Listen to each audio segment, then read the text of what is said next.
11장에 보면 여러 사람들의 족보가 나옵니다. 족보는 가족의 히스토리죠.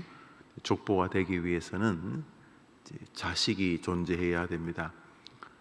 홀로 있다면 족보가 되진 않겠죠. 그러니까 누가 누구를 낳고 하면서 족보 이야기가 쭉 이어져 내려옵니다. 쭉 이어져 내려오다가 아주 그 족보에 꽤 어울리지 않는 한 문장이 30절입니다. 누구는 누구를 낳고 누구는 누구를 낳고 이렇게 이어지던 창세기 11장에 사레는 아브라함의 아내 사라의 옛 이름이죠. 아브라함의 아내는 이런 뜻이죠. 아브라함의 아내는 임신하지 못함으로 자식이 없었더라. 없다. 자식이 대를 이어가는 가정에 비하면 자식이 없다라는 말은 충족되지 않은 것이죠. 있다는 말의 반대말이 없다는 것 아닙니까? 없다. 충만하다는 것에 또 미흡함, 충만함이 있다면 거기 도달하는 과정은 아직까지 미흡할 텐데 도달하는 과정도 아닌 아예 없다는 말은 말 그대로 부족함의 의미를 가지고 있습니다. 없다. 그런데 우리가 알다시피 모든 믿음의 출발점이 되어서 믿음의 조상이라고 불리우는 사람이 이 여인의 남편 아브라함이지 않습니까?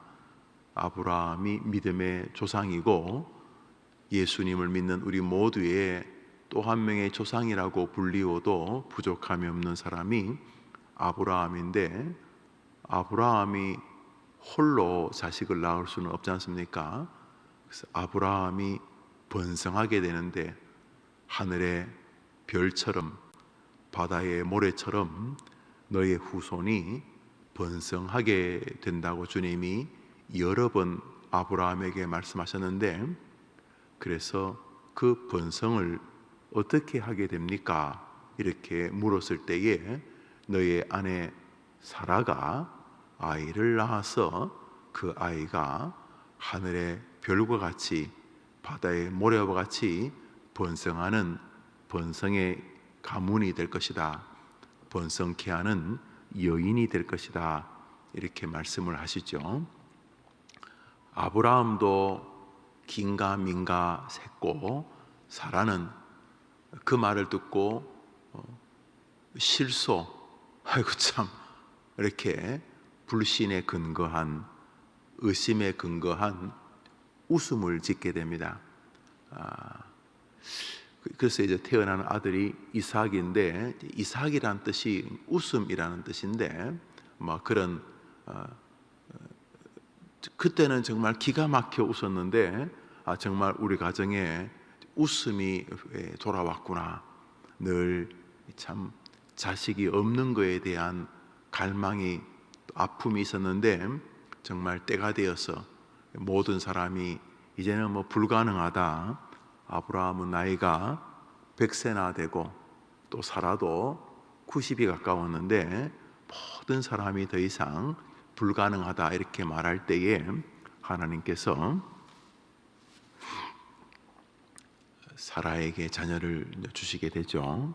그런데 이제 자녀를 주셨다는 것은 충족하게 되고 아브라함을 통하여 하나님의 뜻이 풍성하게 이루어진다는 것인데 그 전에 오늘 성경은 사라는 임신하지 못함으로 자식이 없었다고 성경에서 기록을 해두고 있습니다.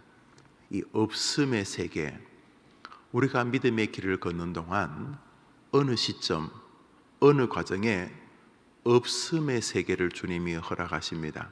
때로는 많이 이렇게 주변에 사람이 꽤 많은 것 같은데 가만히 생각해 보니까 야, 이게 외로운 거구나 하면서 내 주변에 사람이 없다, 또 사람과의 관계 속에서 오는 위로가 없다, 이렇게 없다는 것을 경험하는 시절이 있는 거죠. 오늘 창세기 11장에 그녀에게 자식이 없다는 말을 기록해 두시는 것처럼 때로는 정서적으로 내가 공허하다, 이 말은 충족되지 않았다는 거죠.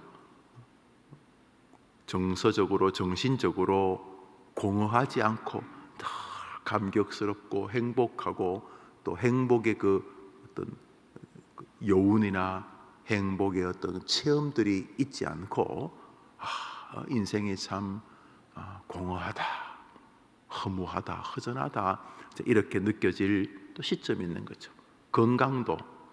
건강이 있다라고 하는 것의 반대편이 건강을 잃어간다, 건강을 잃었다, 건강이 사라진다, 뭐 이렇게 여튼간에 없다고 하는 시절이 있죠.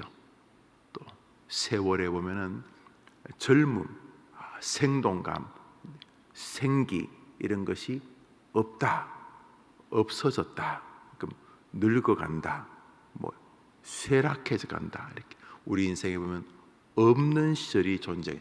재정적으로도 아이고, 내가 젊을 때는 참 뭐 한창 뭐든지 할 수 있었는데 이제는 여러모로 내가 없다, 살다 보면 없다라고 하는 시절이 있다는 거죠. 영적으로도 그럴 수 있고 우리 삶 전반에 그 충족되지 않은 시절이 있다는 거죠. 오늘 본문에도 그녀에게는 없는 시절이 있었다, 없었다. 없게 되면 있는 것이 가지고 있는 정서에게 부족한 것이 정서적으로 생길 수 있습니다. 다른 사람들은 다 이렇게 아이 데리고 입 맞추고 공원에 아이들 산책하고 아들, 딸 이렇게 말하는데, 아니 무슨 내가 특별하게 자식을 싫어해서가 아니라 나도 남편도 주변 사람들이 다 나에게 자식을 기대하고 무엇보다 내가 정말 갈망하고 있는데 나에게 자식이 없다라고 했을 때 없음 때문에 생기는 정서들이 있죠. 감정들이 있고 마음들이 있게 됩니다. 남들은 다 취직을 하는데 취직하지 못했다, 취직함이 없는 것이죠. 남들은 시험 치고 다 합격해서 합격의 기쁨을 누리고 만날 때마다 아이고 이번에 학교 가면 공부 열심히 하거라, 뭐 이렇게 다 덕담을 나누는데 다른 사람들은 다 합격이라고 하는 것을 가지고 있는데 나는 합격이라고 하는 것을 가지지 못할 때 우리가 없다. 이 세상에는 이렇게 없음의 시절이 존재하는데 우선은 여기 지금 없는 이 여인, 이 사례 이 여인이 지금 자식이 없지만 우리가 다 압니다. 뭘 아냐 하면 그녀가 여기 앞뒤에 나오는 그 어떤 사람들의 자식들보다 더 탁월한, 바로 이 여인을 통해 다윗이 오고 이 여인을 통해 예수 그리스도가 오시는 거죠. 지금 없지만은 진짜 없느냐는 다른 문제인 것이죠.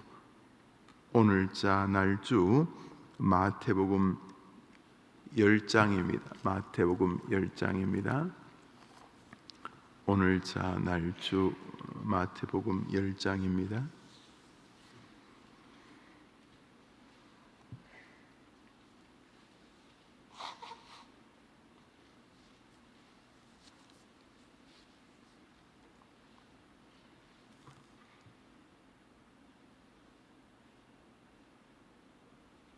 우리 22절을 한 절 읽겠습니다.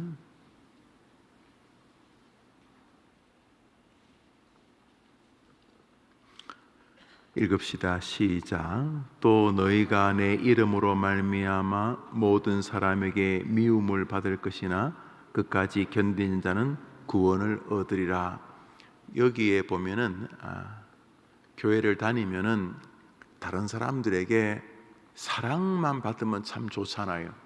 사랑만 받으면 이렇게 목회를 하는 동안도 성도들이 모이면 막 자신의 목사를 다른 목사와 비교해서 무엇이든지 더 잘해주고 싶어서 인근 지역에 그래 다른 목사님은 어떻게 섬긴대, 이렇게 섬긴대, 저렇게 섬긴대, 우리 목사님은 다른 목사님들보다 우리가 더 사랑해야 되는데, 예를 들어서 목회를 하는 동안 주변 사람들이 아이고 저 목사님 참 훌륭한 분이야, 성도들 말고 외부 사람들이 자신의 목사를 더 존경하고, 아이고 나는 종교도 안 가지고 있지만은 저 목사님은 정말 참 목사 같은 사람이야, 이렇게 다른 사람들에게 격려나 존중이나 사랑이나 배려를 받으면서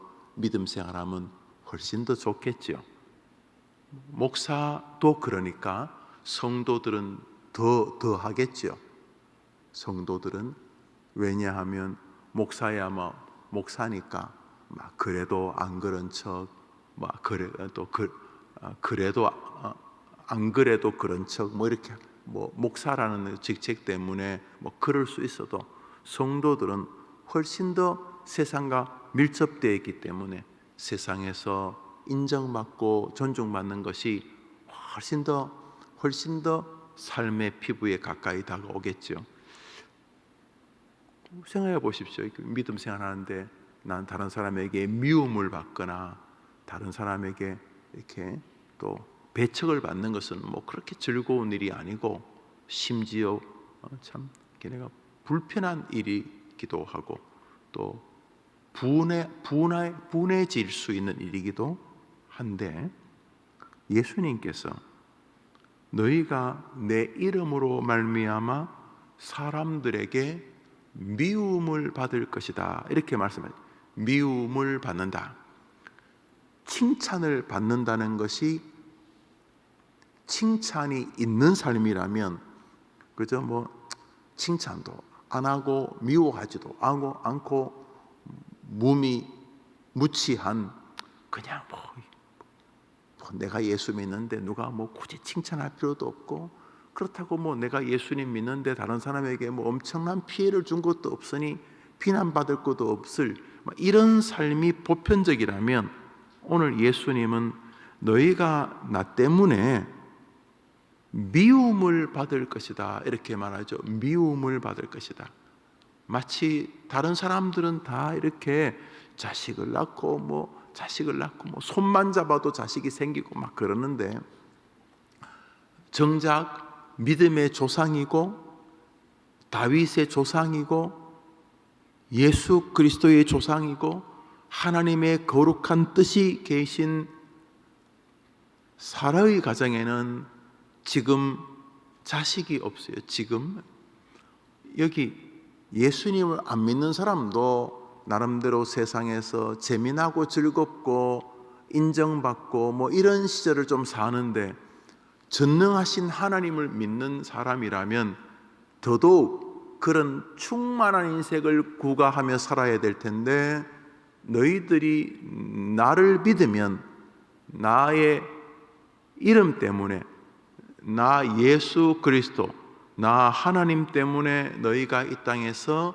미움을 받을 것이다 라고 말하며, 믿음의 세계 안에는 다른 사람들이 볼 때에 부족한, 없든 괴로운 한계와 같은 상황을 직면할 수 있다, 혹은 반드시 직면한다 라고 하는 것을 성경에서 보게 됩니다.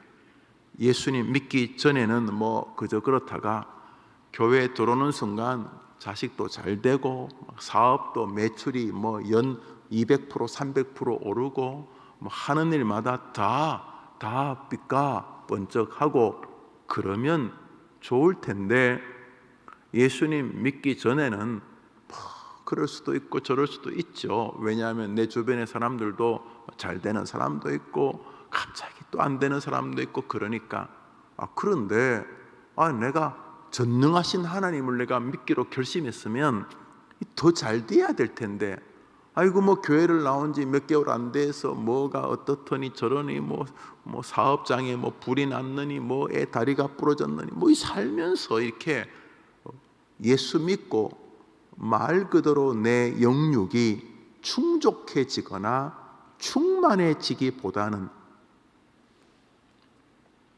물리적으로는 자식이 없는 것 같은, 정서적으로는 비난과 미움을 받는 것 같은 이런 일들이 믿음의 세계에도 존재한다라고 오늘 성경이 말하고 있는 거죠.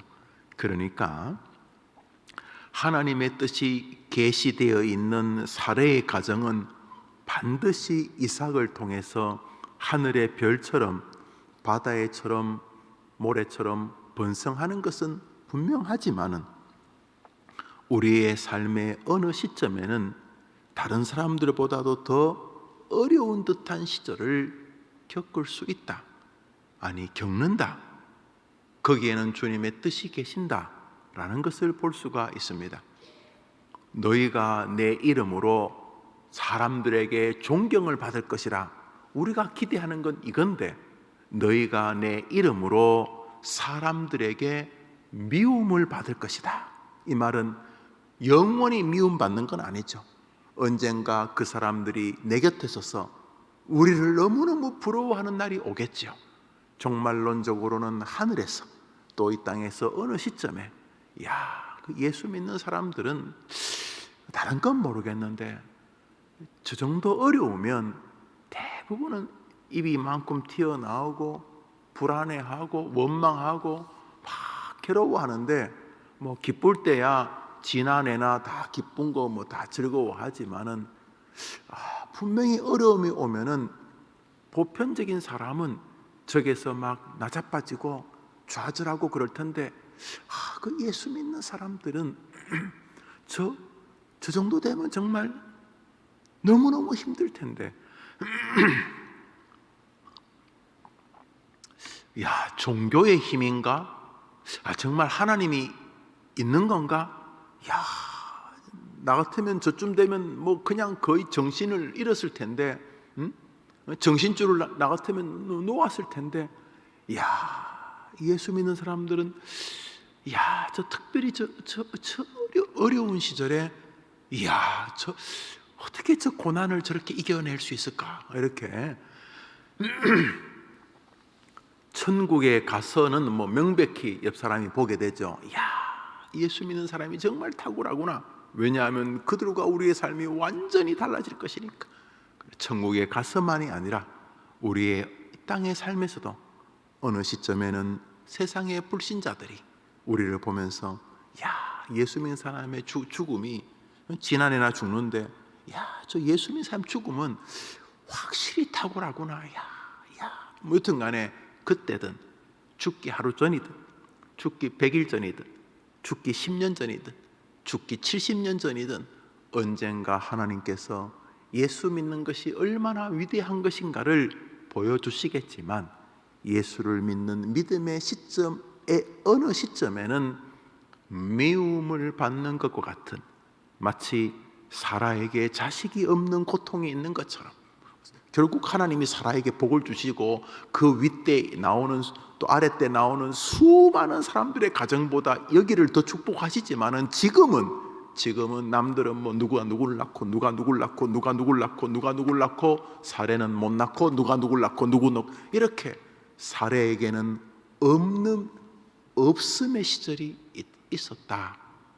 그리스도인들에게는 하나님을 믿는 믿음 때문에 때로 고난의 시절이 있다라고 말하는 거죠. 그러므로 우리의 생애 가운데 곤경과 고난의 시절이 오는 것이 무척이나 힘들고 아플 수는 있어도 이상한 것은 아니다라고 하는 것을 오늘 성경에서 보게 되지 않습니까? 다른 사람은 예수님 믿고 아무런 어려움이 없는데 나만 고난을 당하면 이거는 뭐 미치고 환장하고 펄쩍 뜰 일이지만은 믿음의 조상인 가문에도 누구보다도 하늘의 별처럼 바다의 모래처럼 그 가문이 번성할 계획을 하나님이 가지고 있는 가정에도 때로 고난의 시절이 있었다. 자식 없음의 고난이. 하나님께서 예수를 믿는 사람에게 하늘과 땅의 복을 예약해 두시고 이미 계획해 두셨음에도 불구하고 어느 시점에는 믿음 때문에 미움과 고난을 받는 시절이 있다라고 말씀을 하시는데, 왜 여러분에게는 고난이 오면은 교회 안 나가? 하나님이 있는 거 맞아? 라고 반응해야 하는가 하는 것이죠. 고난이 온다고 아프지 않는 거 아닙니다. 고난이 온다고 예수 믿기 때문에 아무것도 아니야, 이거 아닙니다. 살아도 얼마나 마음이 아팠고, 아브라함도 얼마나 마음이 아팠고, 예수 믿는 성도들이 얼마나 많은 눈물을 흘렸습니까? 고난이 아픕니다. 그러나 하나님의 플랜, 하나님의 계획 안에는 하나님의 백성에게 어느 시점에 고난의 강을 건너는 시절을 기꺼이 허락하신다는 것이, 평소에 멋진 옷을 입고 그랬는데 그 고난의 시절에는 그 고난의 강을 건너기 위해서 멋진 드레스가 다 젖고 흙탕물에 다 젖고 멋진 양복이 다 너덜너덜 걸레가 되는 것 같은 그런 강을 건너는 시절이 있습니다. 없으면 좋겠는데 믿음의 시기에는 그러한 하나님의 계획의 여정이 있다. 그런 면에서 우리의 믿음의 생활 가운데 기쁠 때는 누구에게 기뻐하라고 가르칠 필요도 없어요. 그냥 기뻐할 때는 누구나 다 기뻐합니다. 그러나 어려운 시절이 다가왔을 때 우리는 의심에 빠질 가능성이 높습니다. 아니, 하나님이 계시면서 왜? 아니, 내가 하나님을 믿는데 왜 나한테, 왜 우리 가정에, 이렇게 말이죠. 그런데 오늘 성경을 보면서 혹여나 우리가 믿음을 잘못 이해할까봐 오늘자 날조에서 누가 누굴 낳고 누구는 엄청나게 많이 낳고 그렇게 쭉 이야기를 하시다가 믿음의 조상, 하늘의 별과 같이 바다의 모래와 같이 그 가문이 번성할 사라의 집에는 아직까지 자식이 없었다라고 말하므로 그녀가 없음의 시절을 지났다는 것을 우리에게 보여주고 있습니다. 믿음의 조상도 이랬는데 하나님께서 사레와 아브라함이 하나님을 더 바라보게 하기 위하여서, 누가 봐도 이삭은 자연적으로 태어난 자식이 아니죠. 아니, 남편은 100살이고 부인이 90살인데 그 자연적으로 태어날 나이는 아니지 않습니까? 누가 보더라도 이삭은 하나님이 주셨구나, 이것을 깨닫는 과정을 주님이 주신 것 아닙니까? 그런 면에서 우리에게 어려운 고난이 다가온다면 결론은 그 일을 통해 하나님 외에는 구원의 길이 없구나, 하나님의 도우심이 아니면 나는 안 되는구나 하는 진리 앞에 우리를 세우시기 위함이라는 것을 알 수가 있습니다. 기쁜 일도 많아지지만 고난이 다가올 때 넘어지지 않는 여러분 되기를 축복합니다. 성경에 의하면은 오늘자 날주 사도행전 10장입니다. 오늘자 날주 사도행전 10장입니다.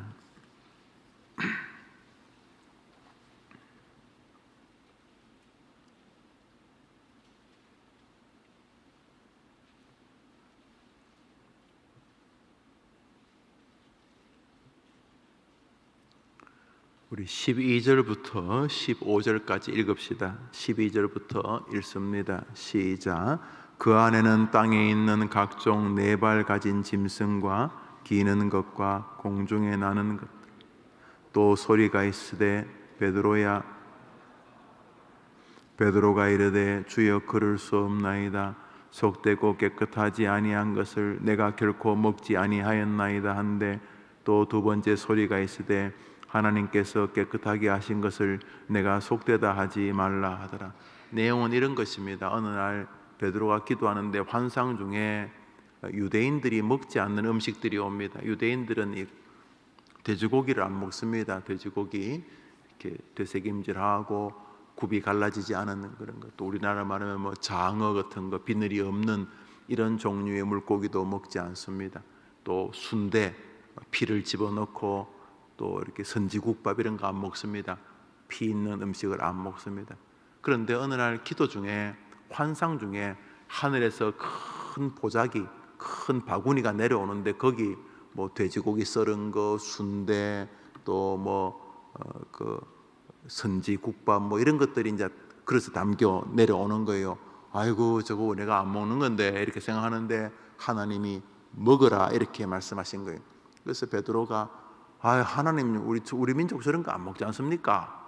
저런 거는 우리 민족이 먹는 음식이 아닙니다. 이렇게 말할 때 하나님께서 내가 먹으라고 하지 않느냐? 내가 깨끗하게 됐다고 말하지 않느냐? 이렇게 말하고 베드로가 옥신각신하다가 이제 잠을 깨게 됩니다. 그러면서 이제 고넬료라고 하는 이스라엘 사람이 아닌 로마 장군의 집에, 장교의 집에 이제 가서 전도하게 됩니다. 이거 굉장히 중요한 장입니다. 사도행전 10장 이후는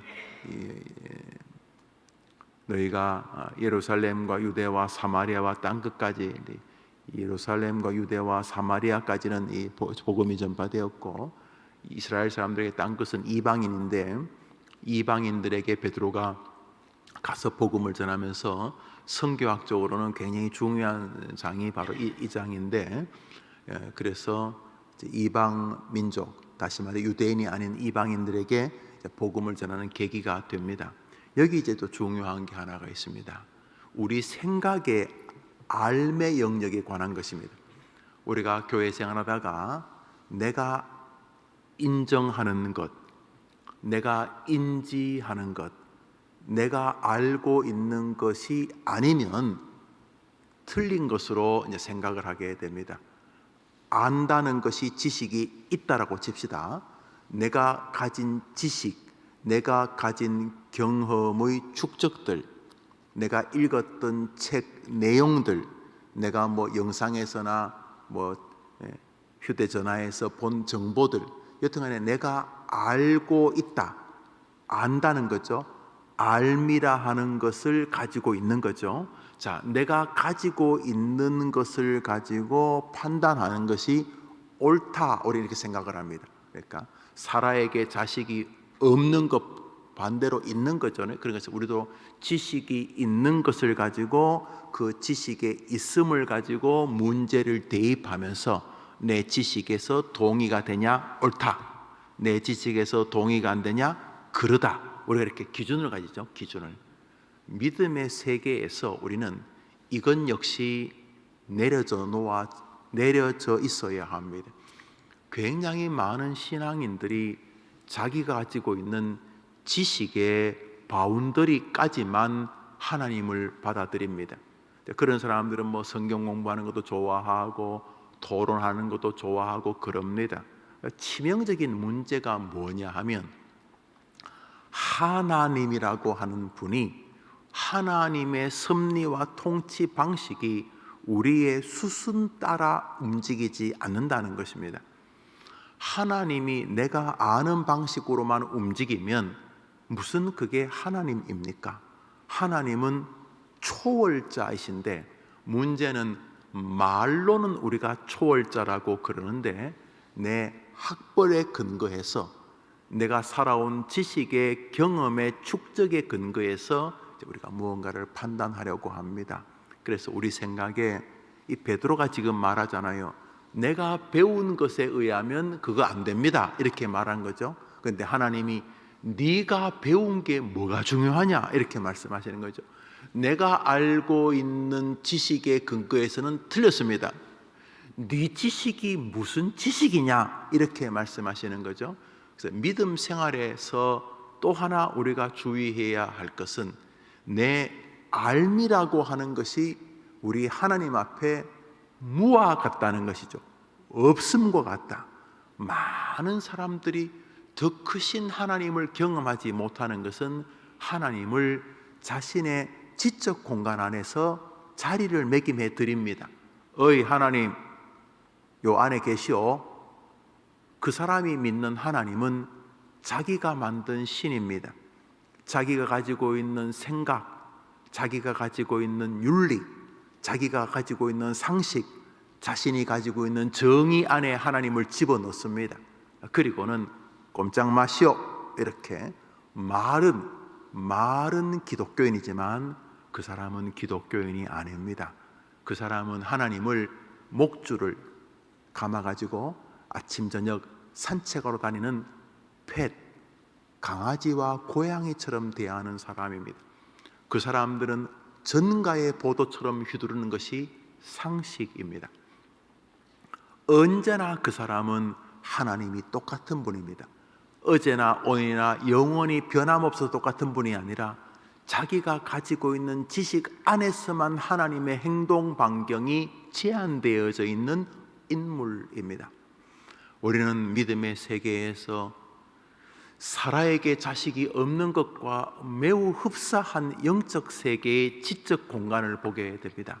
우리는 우리가 가지고 있는 지식 안에서만 하나님이 존재하지 않습니다. 하나님은 때로는 우리가 갖고 있는 지식, 사람이 물에 들어가면 빠진다. 우리 주님은 빠지지 않습니다. 사람이 죽으면 끝이다. 주님은 죽으신 것이 끝이 아닙니다. 이쯤 되면 나는 끝났다. 자신은 끝났지만 하나님은 다 끝난 사람, 그 사람을 데리고 다시 역사하시는 분입니다. 날은 어둡고 배고픈 군중은 수천 명이고 아무리 가까운 곳도 음식점도 없고 이들을 먹일 방법이 없다. 빛나는 상식의 결과입니다. 맞습니다. 합리적입니다. 여기 합리적이라는 말이 가지고 있는 영적 세계의 치명적인 독소가 오늘 본문에 나타납니다. 우리는 우리가 가지고 있는 지식의 세계가 하나님 앞에 늘 없음이라고 생각을 해야 합니다. 그래서 무슨 일을 만날 때 내 지적인 의지가 먼저 발동하는 것을 욕할 수는 없지만 발동을 하더라도 그 마음에는 하나님의 초월적인 지혜를 우리가 인정해야 하는 것입니다. 우리가 살면서 내가 가진 지식으로 안 된다고 좌절하는 것은 마치 사라가 지금 아이가 없어서 포기하는 것과 비슷합니다. 사라가 천사가 나타나 너에게 자식이 있을 것이라는 말을 그 장막 뒤에서 듣고 비웃었습니다. 왜냐하면 자신의 없음에 대한 확고한 심년 때문입니다. 이 늙은 노파가 무슨 자식은 생리 경수가 끊긴 지가 언제인데 지금 갱년기, 폐경기를 지나 지금 저 사람이 무슨 희망 고문하는 건가 이렇게 말이죠. 없음에 대한 확고한 생각이 하나님의 있음의 능력을 제한하는 것이 사라의 육체적인 문제였다면 우리는 지적으로 영적으로 우리의 없음에 대해서 늘 존중해야 합니다. 한번 따라합시다. 나는 너희와 다르다. 우리 성경이 뭐라 합니까? 내 생각은 너희 생각과 달랐어. 오늘 베드로는 계속 자신이 가지고 있는 그 초라한 신학을 가지고 아주 허접한 우리보다야 낫겠죠. 예수님한테 배웠으니까. 그래서 자기가 가지고 있는 그 성경 지식 가지고 됩니다, 안 됩니다, 기다, 안 기다 이러고 있는 거예요. 그때 우리 하나님께서 베드로에게 내가 깨끗하다고 했는데 네 상식이 뭐가 중요하냐? 네 그 몇십 년의 무두셀라는 969년을 살았는데 900년 경험도 아무것도 아닌데 베드로야 네 그 70년 80년 네 경험이 나에게 뭐가 그래 중요하냐? 네 지식이 뭐가 그래 중요하냐?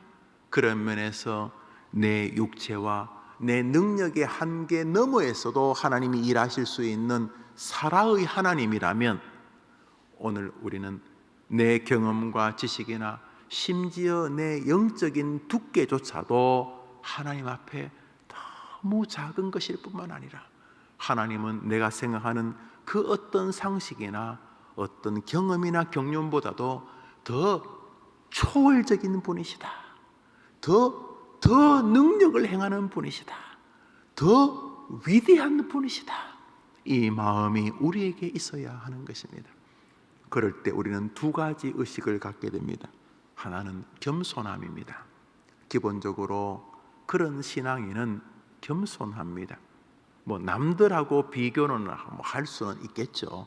저 사람보다 내가 좀 더 믿음이 좋아 보이고 저 사람보다 내가 좀 더 인격이 나아 보이긴 하겠지만 우리 하나님의 그 초월 앞에 우리는 오늘도 겸비하게 됩니다. 나댈 수 있는 신앙이 아니라는 거죠. 동시에 우리는 기대의 삶을 살게 됩니다. 기대. 없는 자식 사례를 사라로 만드시고 이 남들 다 있을 때 지금 없어가지고 가슴 졸이는 이 여인을 통해서 기독교 역사의 최고의 가문을 만드실 수 있는 하나님, 때로 예수님 믿고 고난을 겪지만은 그것이 영광이 되게 만드실 수 있는 하나님, 내가 가지고 있는 지식으로는 안 될 것 같은데, 내가 가지고 있는 경험으로는 안 될 것 같은데 그건 뭐 내 생각이고 나의 생각을 더 초월하시는 전능하신 하나님이 계시다면 오늘 내가 좌절하는 것은 옳은 일이 아니지 않는가, 내게는 전능하신 하나님이 계시지 않는가 하는 겸손과 함께 소망의 기대가 있게 되는 것입니다. 오늘 하루 사례를 열국의 어머니를 만드시는 하나님이 여러분의 하나님이란 사실 때문에 소망으로 하루를 걸어가게 되기를 주님의 이름으로 축복합니다.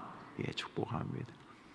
오늘은 오전에 우리 김성호 자님도 계신데 우리 노회에 이렇게 노회장, 부노회장을 지냈던 장로님들 이렇게 모임도 가지고 또 제가 한번 몇십 명 되는 식사를 한번 대접한다고 그렇게 초청을 했습니다. 노회 안팎에 좋은 일들이 많은데 노회 안팎에 제일 좋은 일은 평안인 것입니다. 제가 현재 우리 노회 노회장으로 있는데 이제 4월이면 봄노회가 되고 그러면 제 임기가 맞춰집니다. 올해처럼 4월을 기다리는 해가 없었던 것 같아요. 지난 8, 9개월 동안 큰 어려움 없이 하나님이 해림교회와 또 우리 노회를 안전하게 이끌어 주신 것 같습니다. 우리가 다 노회에서 안수받고 저도 노회에서 목사, 뭐 김영우가 뭐 목사 된 게 나 혼자 목사 된 게 아니라 노회가 저를 안수해서, 또 우리 장로님들도 뭐 자기 혼자 안수해서 장로 된 게 노회에서 그 사람을 안수해서 장로님입니다. 우리가 다 노회에서 지도를 받고 있는데 노회를 위해서 또 한번 기도해 주요. 어떤 노회는 좀 막 고집, 목사님 장로님들 또 이상한 고집이 또 있어가지고 또 이상하게 다 옳은 말 하다가 또 싸우고 그러는데 우리 노회가 지금까지 평안한데 여러분 한번 기도해 주시기를 바랍니다. 주님 가르친 기도로 예배를 마치고 우리 자유롭게 기도하고 출발합니다. 하늘에 계신 우리 아버지여, 이름이 거룩히 여김을 받으시오며 나라의 임하옵시며 뜻이 하늘에서 이룬 것 같이 땅에서도 이루어지이다. 오늘날 우리에게 일용할 양식을 주옵시고 우리가 우리에게 죄진 사해준 같이 우리 죄를 사하여 주옵시고 우리를 시험에 들게 하지 마옵시고 다만 악에서 구하옵소서. 내게 나라와 권세와 영광이 아버지께 영원히 싸움나이다. 아멘.